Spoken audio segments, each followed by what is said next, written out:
Welcome everyone to our show. I'm your host, Landon Sikahema, and joining us here today, we have one of my recurring guests, my father, Vai Sikahema. Dad, thanks so much for coming on the show.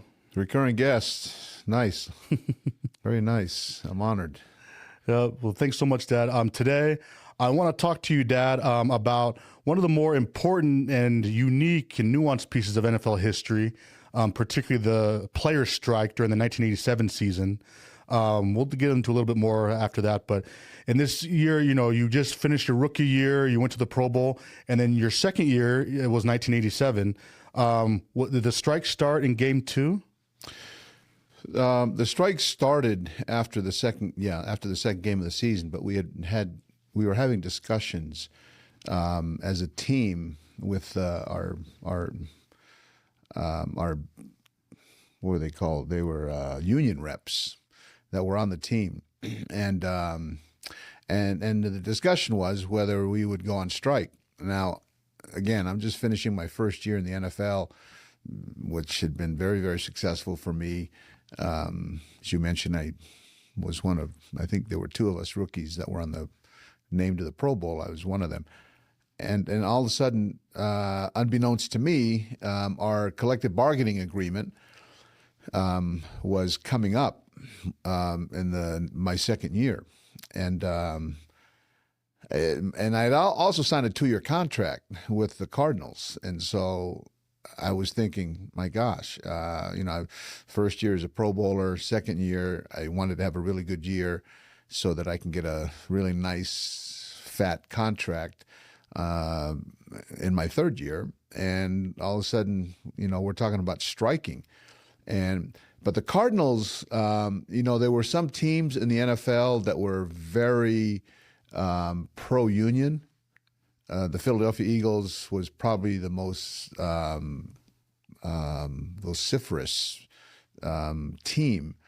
All of their players were pro-union, and none of them broke the union line. Now, was a lot of that because of Buddy Ryan, and he encouraged them that whatever you do, just stay together? Yeah, but Buddy Ryan had told the players before they went on strike, he said, whatever you do it together. I do not want to coach a fractured team.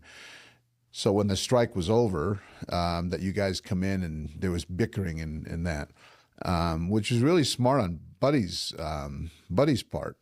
We did not have that.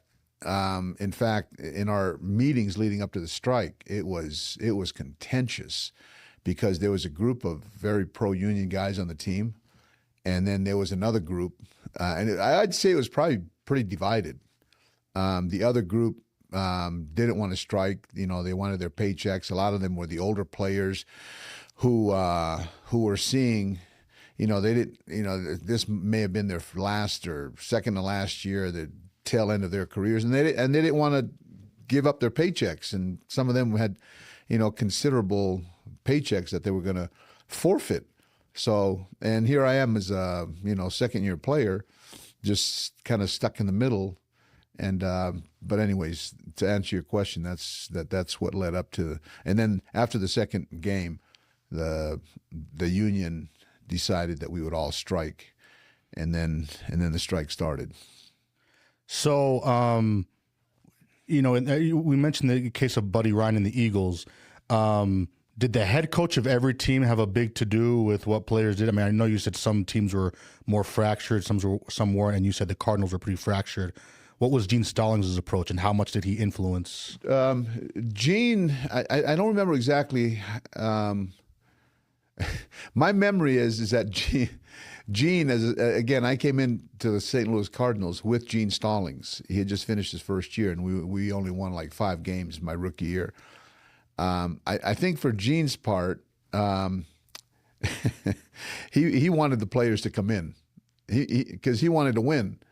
And in fact, I think Gene saw this as an opportunity to get a jump on the rest of the division, because they were still counting the games, even though replacement players were coming in. My memory is that Gene, he didn't want to choose sides, but my memory is that he really wanted us to come in and play. So ideally, you could likely get wins against teams with Yeah, replacement players. and nobody knew how long the strike was going to be. So if the strike was going to last, the whole season or 8 games, I think Gene Stallings' position was, hey, if the Cowboys and the Redskins and the Giants, if they're going to play with replacement players, I want my good players to come in. I want them to come in and let's stop the other players and the other teams and let's win the division. That was his position. Buddy Ryan didn't feel that way in Philadelphia. Bill Parcells, I'm not sure that he felt that way in New York.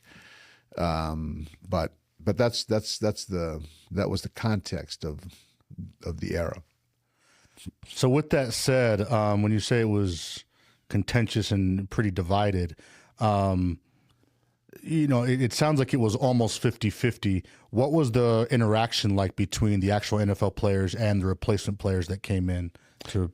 Well, once it happened, and by the way, I walked in. I broke the picket line and walked in with my teammates because there were a lot of my teammates and ones that I liked and admired and was friends with. Were on we were going to break the picket line and we were going to go in and play. So I went in with them, and I remember.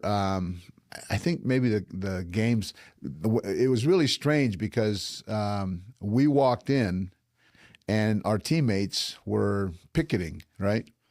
And they were calling us scabs and all this stuff as we were walking in. But we played 3 games. I don't remember how many games we won or lost. But when it ended and the team came in, there were actually 2 or 3 guys I remember who were on the replacements who played so well that they actually won spots on the team for the 3 weeks that they played in the strike games. So Gene Stallings kept them after the strike? Kept them and cut guys. So they could fill their spots? So and they filled their spots. One was a safety. I can't remember his name. I can see his face, but he played with the team for another 3 or 4 years. He was that good, and so imagine the dynamics of that. You got 2 or 3 replacement players who kept jobs of players who went on strike, and then those 3 guys just went away, and we ended up with 3 guys who were replacement players who actually made the squad because they played so well during the 3 strike games. And they weren't treated very well initially. In fact, even in the locker room, it was still divided because they weren't the guys that were striking when they came in. They weren't talking to us, and it was kind of awkward. But it was kind of funny because and then the 3 guys that took jobs from 3 union players that and they were mostly older guys who were just hanging on. And the guys that the 3 guys that won the positions were younger, and they showed that they could play. So it was kind of awkward for a few games, but by the end of the season, everybody was fine and we were all getting along and I went to my second consecutive Pro Bowl during that strike season. I played really well during the strike and after the strike, and went to my second Pro Bowl and ended up getting the contract after all. So it all worked out for me.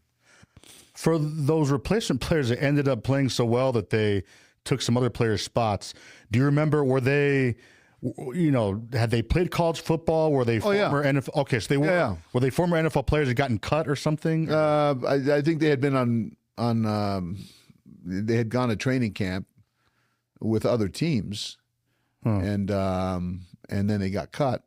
They just weren't a good fit for those teams. But when they came and played for us, they showed out. I mean, they balled, and they ended up making the squad, which was good for them. And in fact, the striking players, by the time the season, we're 5, 6, 8 games into the season, they realized that those 3 guys that were replacement players, they were actually good. They were going to help us. So they ended up, winning over the striking players. So that's what happened. Of any of the other replacement players, for those of you who have seen like the movie The Replacements, this was fairly accurate for a lot of these replacement players. But for any of the replacement players, I guess not the ones that got starting spots because they played so well and because they were, former players that played in college and tried at other training camps. Did you guys have any players that were just like plumbers and electricians and stuff? Like, is that what the movie showed? Yeah. Now the movie centers around Keanu Reeves, and he's a former quarterback, so he's like the leader. But most of the other players are like plumbers and other players. I mean, this was the case in many cases around the league, correct? Well, it was exaggerated because they were making a movie to make it more interesting. But in fact, yeah, some of these guys went to training camp, or they had played, in the USFL, for instance, and they didn't make their squads, and then they went and had careers. They had to go make money to pay the bills, so they were So some of them were plumbers, and in fact, I remember my teammate Roy Green, who was an All-Pro wide receiver with the Cardinals in that era. He would tease some of these guys, "Hey man, after practice, I need you to swing by and unclog my toilet." Just stupid stuff like this. Hey, you were with FedEx, right? You swing by and pick up this package for me. I need to get delivered. So yeah, some of these guys were working as FedEx drivers. They were working as plumbers. And some of them were like in high-level jobs, accountants, because they had graduated from college with an accounting degree. They were engineers. They weren't all, blue-collar working class. Some of these guys were white-collar, but they wanted to live out their dream of playing in the NFL. You get one shot, and you have a limited window in which to do it. So I don't remember all the jobs. But for instance, some of these guys were famous because they ended up having amazing careers. Like Rick Neuheisel was a player in the USFL, didn't make an NFL roster. He came and played. I'm not sure which. I think San Diego Chargers. Rick Neuheisel. And then he got cut when the regular players came in. But he ended up being a great college coach at UCLA and where else? University of Washington and some other places. So it worked out for some of those guys. Interesting. So if you were to say realistically, most of the replacement players everywhere around the NFL, most of them had probably played college football. Oh yeah. Yes. Okay. In fact, I'd say all of them. Oh, okay. These, they weren't NFL caliber players. Most, 95% of them. But they weren't guys who had never played college football. They weren't. Okay. Maybe, I don't know. I didn't see the movie, so I don't know if the movie exaggerated it and made like some of these guys just walked off the, they were, shoveling snow or something, and then they just, showed up. No, these guys all had, and all of the NFL teams were trying to sign as many good players as they could. So they scoured, their scouting department went out and scoured the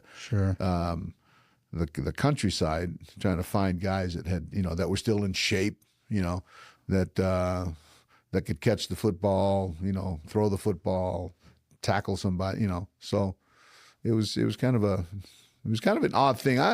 Looking back on it, I'm kind of, I at the time I didn't like going through it, but after it was over, I thought, that's really a unique situation to go through, and go through a strike. I'm kind of glad that I had the experience of just seeing what happened when it did happen. Interesting. So with that said, they were all at least relatively quality. They had all for the most part, like you say, played college football. With that said, This might not have been as much the case on your team because you guys had so many players, on the regular team that, crossed the line and played. What was, I guess, when you played other teams that had mostly replacement players, were they, was it somewhat like the way that the AFL was back in the 60s and 50s? Were they sometimes just putting together insane trick plays because they almost had nothing to lose? Were they doing all kinds of crazy stuff like that, the way the AFL was before the Super Bowl and they merged with the NFL, or not necessarily? Or I don't remember if it was that way. I do remember this. The Washington Redskins had a really formidable team of replacements, and part of it was because Joe Gibbs, who was the head coach there at the time, they had a habit in Washington of hiding players, putting them on injured reserve or putting them on the practice squad, or they simply just kept them in town. They put them in apartments.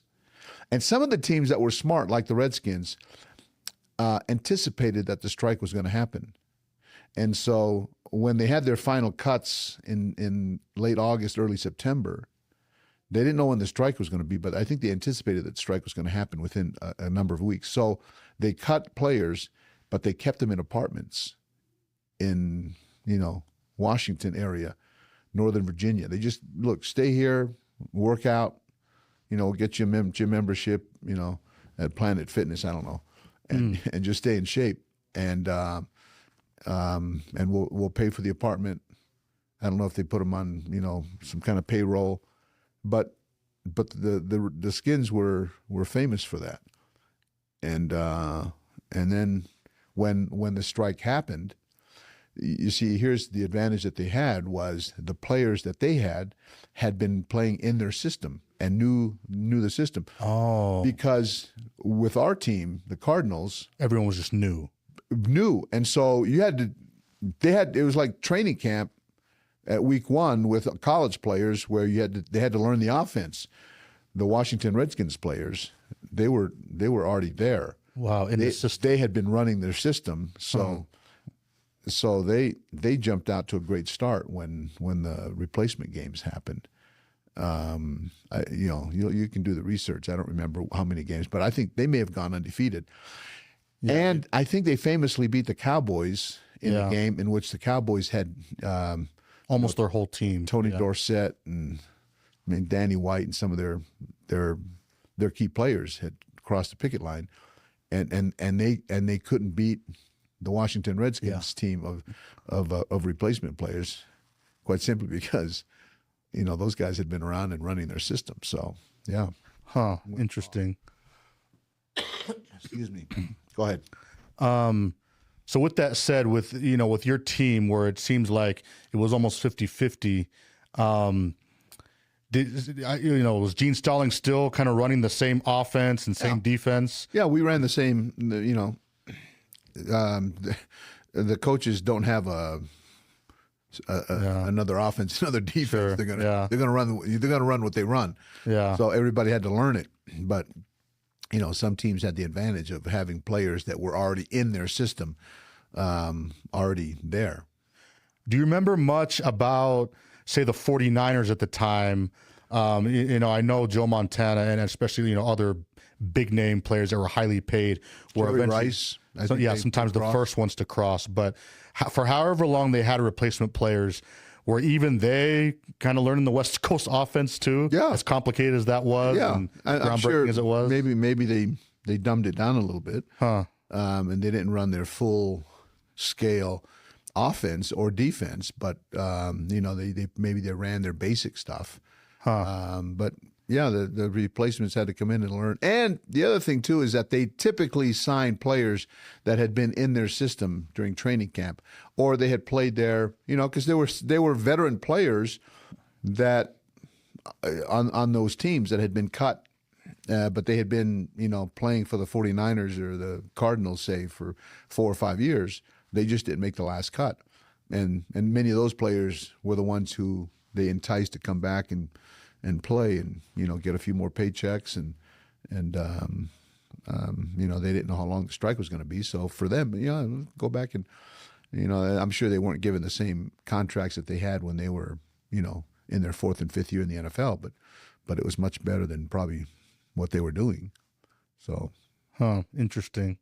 And again, I just, one last thing about all that, you know, on your team where, again, it really was about a 50-50 split. You know, you had, you know, regulars on the Cardinals playing with these replacement players. Was, you know, what was like that in terms of practice and in terms of, you know, half the team, you know, regular Cardinals players, and they're throwing with other replacement players, or, you know, trying to block for replacement players. I mean, you know, was there tension there sometimes, you know, even in terms of trying to get everyone to learn offense or defense quickly enough when other players, you know, have been there? yeah, you know, the veteran players certainly were frustrated. There's some level of frustration because you had, you know, really more or less rookie players trying to run the offense, and they didn't know the plays, or they didn't know some of the coaching techniques that we had been coached on, and they were making mistakes, you know. And veteran players get really upset when younger players make, you know, boneheaded, they call rookie mistakes. You know, they anticipate if a rookie is going to play, he's going to earn that position, and he's going to play well. Otherwise, you know, get out. And for a whole lot of the replacement players, they were like rookie players who were prone to mistakes. But yeah, those things, you know, those things are bound to happen. I guess there hasn't been a strike since, right? Since 1997, No. there hasn't been another strike. No. They've always worked out their collective bargaining agreements, and to which I'm grateful, because I'm getting a NFL pension, and thank you very much. Happy that they keep doing that. But what was interesting was the face-off, you know, leading up to the strike. You know, I remember we had a meeting at a local hotel in a ballroom, I think, and there was like 2 or 3 fights almost broke out Amongst your team? Yeah, you know, in the decision to strike, and Like fist fights? like Wow. son, these are like Yeah. big grown husky men. So they're you know, they're getting mad at each other for wanting to strike or not wanting to strike. Yeah, And you know, we're playing a violent game, violent game, and these men are prone to violence, and they're not unfamiliar with it. So they were facing off like, let's go, you know. And so anyway, the people jumped in, but it was contentious, and you're dealing with people's families and livelihoods, and, you know, their money, and it's very personal, you know. And so, yeah, it was a really interesting, tense time. do you remember any of the specific players who almost got into fist fights? Was it Ron Wolfley or Falanico Noga? Or Well, Falanico Noga did cross the picket line with me. Yeah. But nobody was looking to pick a fight with him. Yeah. But you know, maybe I should keep the names nameless, to protect the innocent. But it was, yeah. But I can tell you that nobody was going to mess with Falanico Noga. No matter what his politics were. Yeah, well, it didn't matter what his politics or his positions on striking or not to union, anti-union. Nobody was going to mess with that guy. So do you remember much about, you know, you mentioned the Redskins game. They famously beat, you know, the Cowboys team with almost their whole, you know, the Cowboys' whole roster there with, you know, Randy White, Tony Dorsett. But they also beat you guys, you know, in DC and RFK. And I think right before the game, you know, you would amounted to about 14 players that had crossed. So you had 14 players or so that were playing against a fully replacement Redskins team, and you guys lost in RFK. Thanks, son. Yeah, you've done some research. Yeah, do you remember much about that game? Oh yeah, no, I remember it. Yeah. I remember we went there and we played their replacements and we got beat by them. Yeah, I know Roy Green was starting. Yeah, and so, you know, on the flight home, I remember a fight almost broke out on the plane. which is not unusual on NFL teams, honestly. You can't imagine how there are so many fights that broke out during my career on a team plane flying home. And there was in a fight almost they were yelling, screaming. They may have thrown a can of Coke at each other. But somebody was messing with Roy, who messed with everybody, you know. Yeah. And telling Roy, yo, man, that scab player from Appalachian State he blanketed you all over that field, man. You're supposed to be all pro, and you had that rookie replacement player from App State covering you like a blanket. Oh man, it was on. Another fight broke out one time. The player's name was Charlie Baker. He was a linebacker from University of New Mexico, and they called him El Loco. That was his nickname because he was crazy. Yeah, he was nuts. He liked to smoke pot, and every time you were with him, you smell pot on his clothes. But he got mad at the guy that he was sitting next to on the plane because he thought that the guy, when they brought the food, he thought that the guy had taken a carrot from his plate. And so he punched out the player. Wow. On the flight.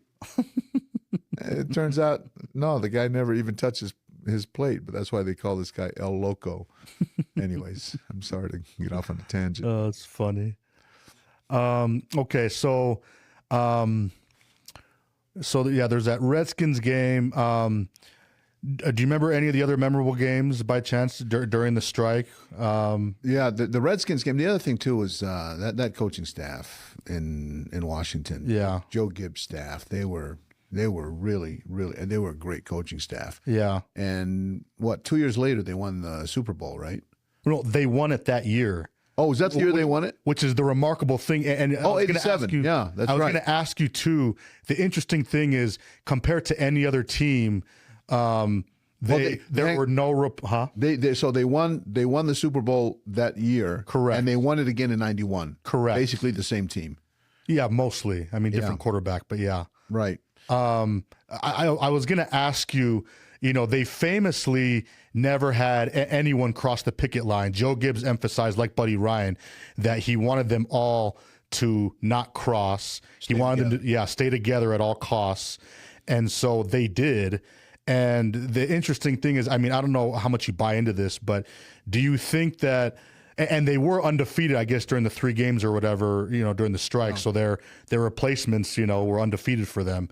Do you think that it was significant that they had the solidarity and that's what led to them winning the Super Bowl? Or do you think they just got lucky in that regard? And when the actual starters came back in, they just had a good run? I mean, do you think there's any, merit to the fact that there was solidarity? No, the answer is to those 3 questions is yes, yes, and yes. Their rookie players played well because, again, they were already in their system, and they didn't go out and get players who didn't know the system. Yeah, they had replacement players who had been in their system, knew the system, and played well. Well enough that they beat. They were 3-0, including beating the St. Louis Cardinals, who had, did you say 14 of us? Yeah, and the Cowboys' whole team with a couple of Hall of Famers. Yeah. And the other thing is that they had an outstanding coaching staff, Joe Gibbs' coaching staff. They would win another Super Bowl a few years later. And I don't remember the other part of that, but but their scouting department was phenomenal. They scouted well, and they were great in free agency. They picked up great players in free agency when other players' contracts were up. They went out and found guys like Matt Millen, linebacker from San Francisco. Yeah, they brought him in. Who was the quarterback? Mark Rippon, or you mean Doug Williams? Doug Williams. Doug Williams was a famous pickup for them. Became the MVP of the Super Bowl in '91. But yeah, they had a great system, and they coached well, and they signed good players. Interesting. With I don't know if it was the Redskins game or some other game, were a bunch of Cardinals players, were they you know the actual stars, were they you know, outside the stadium, were they blocking like the transfer of certain I don't know if it was beer products into the stadium or something like that? Was there issues like that? Yeah. I remember it happening more in Philadelphia because the Eagles had help from local unions who came and helped picketed with them, and they blocked the trucks that came in to deliver the supplies to the stadium. And I don't remember it happening in St. Louis, but it may have happened, you know, because it was Busch Stadium is Anheuser-Busch beer company. Owned the stadium, and they own the baseball team, the St. Louis Cardinals. So yeah, they were, you know, they're union guys, so they, you know, they picketed and blocked off, sealed off, you know, truckloads of supplies that were coming. And quite frankly, a lot of the truckers, you know, they were union guys. They, you know, that's a strong union. So many of them refused to drive the trucks that would cross the picket line. So, so you had a lot of that going on. Huh. Was there do you remember any other rioting situations? I think there were more famously rioting situations on the Redskins team, you know, with the starting players lining up, you know, when, you know, outside the stadium when the team bus brought the replacements in. But were there other rioting situations on the Cardinals team that you remember? No, you know, it was like most other places. I don't remember any fights breaking out or anything like that. It may have happened in one or two places. You know what I remember happening was Kansas City, actually. There's a player named Jack Del Rio who later coached in the NFL. Was on the Jaguars, right? Head coach of the Jaguars. As a player, I think he was playing with the Kansas City Chiefs. And I think he got into a scuffle with one of the assistant coaches.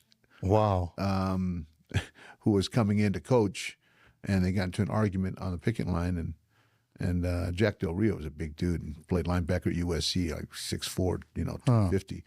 And I don't remember who the assistant coach was. But, you know, the player is going to be in his mid-20s. And the coach is going to be in his 40s or 50s. That's not a fair match, you know. But I remember, you know, that happening. And but you know, every night we'd watch ESPN to see, you know, what was happening around the league, and but that's my memory. Interesting. To close this off, was it mostly the whole strike? Was it mostly about giving the players free agency rights, or was it about money, or what? Remember what was the brunt of it about? Here's a thing that I want to teach you about the NFL. It's always the money. It's always the money. You know, players say, no, it's not about the money. You know, no, it's about the money.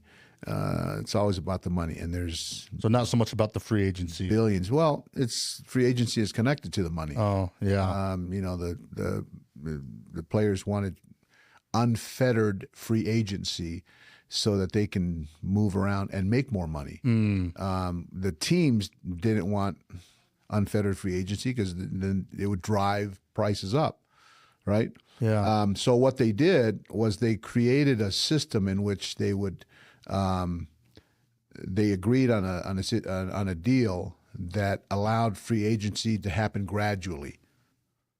It wasn't going to happen right away. Did that start in '87? It started in '87. So the strike did actually kind of bring some. Absolutely did. It absolutely did. I was under the impression that everyone just eventually caved, and you know, all that happened was they missed out on paychecks. No, it was, well, you know, the ones who went on strike missed out on 3 paychecks, but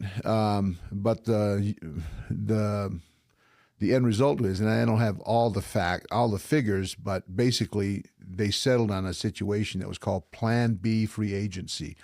And Plan B free agency allowed each team to protect, I think it was like 37 players There's a 53-man roster. Yeah. And they protected, let's say, 37 to 38 players. Yeah. And then the rest of the players that were not protected were free to go and be free agents for it was like a 2 or 3 month period.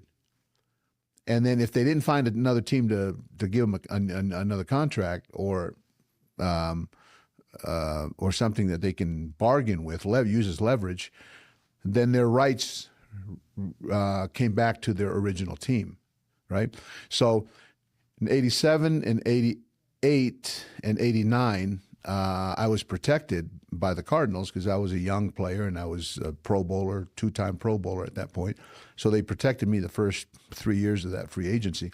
1990, they did not protect me. They chose, I was a 6-year player at that point. Then they chose not to protect me, and that's why we ended up going to Green Bay.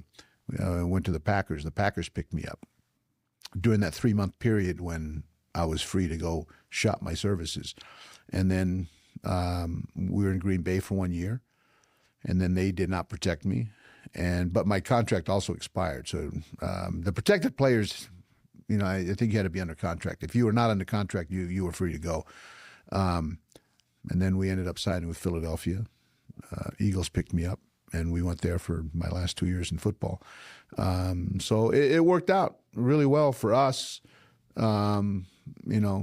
because the free agency allowed me to go to two other teams besides the Cardinals and get, significant raises with both teams. And more importantly for us, we ended up staying in Philadelphia because I got a TV job and we stayed there and raised you guys there. So we ended up staying there, and you became an Eagles fan ever since. Yep.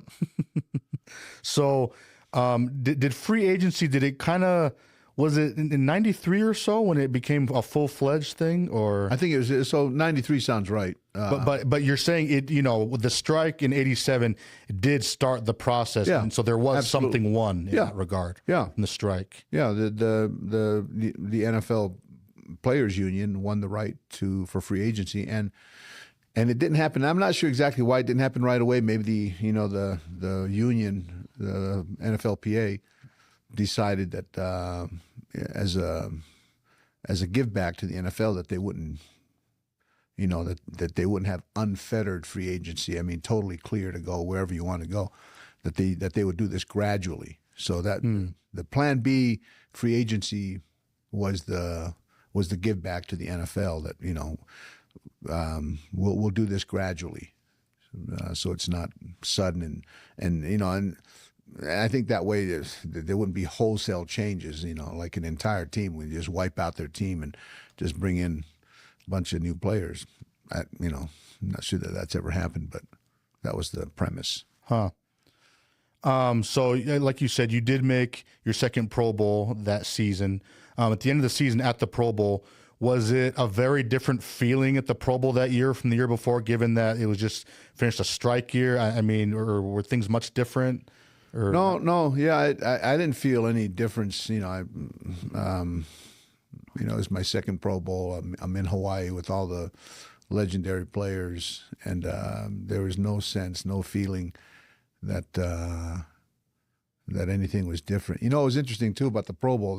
They gave us the winning team. If you played on the winning team, you got $10,000 per player. Yeah, now, it's still a lot of money, but it's not a lot of money now. And the losing player got $5,000. Right? So it's a $5,000 difference. Yeah.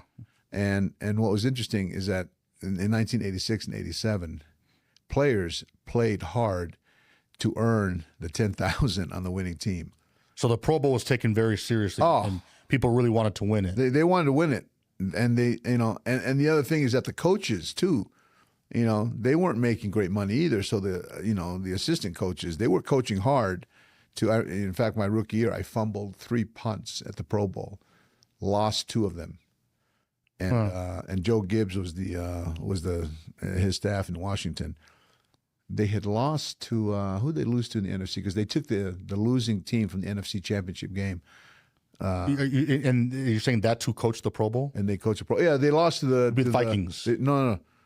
Did they lose to the Vikings? Well, are you talking about in 87 or 86? 86. Oh, in 86, it was the Redskins who lost the NFC Championship game to the Giants. To the Giants. And the Giants ended up winning the Super Bowl. So your first Pro Bowl, Joe Gibbs was the head coach of the Pro Bowl. So I fumbled 3 punts in the Pro Bowl, and Joe Gibbs replaced me with Darryl Green. He had Darryl Green come in and return punts, which was really embarrassing to be replaced for the job that you were chosen in the Pro Bowl to go play. But my point is simply that they did that because Joe Gibbs wanted to win the game. Yeah. You know, I had 3 fumbles. I don't know why. It was just windy that day, and I didn't have a good day. Maybe I was staying up too late at night, going to La Ia with Mom and visiting everybody on the North Shore.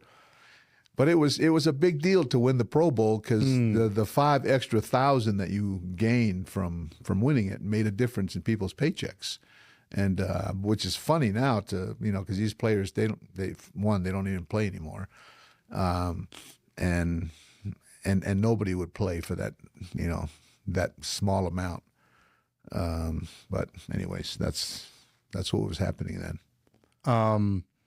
So even at the 87 Pro Bowl, when you're with all these other NFC players, no sense, no feeling. Yeah, and even the guys that had crossed the picket line, Jerry Rice was there. But no one was talking about it Joe at the Pro Montana Bowl was when you're there. all together with other. These guys all crossed the picket line. I crossed the picket line. Joe Montana crossed the picket line. Jerry Rice, handful of other players. But no, there's nobody talking about it. It was over. Once it was over, when we were at the Pro Bowl, nobody talked about the strike. It was over. Interesting. So, Okay. Well, yeah. Thanks so much, Dad. We'll close there. But yeah, fun. Yeah. Thanks so much, Dad. Again, my guest, my father, Vai Sikahema. And yeah, thank you.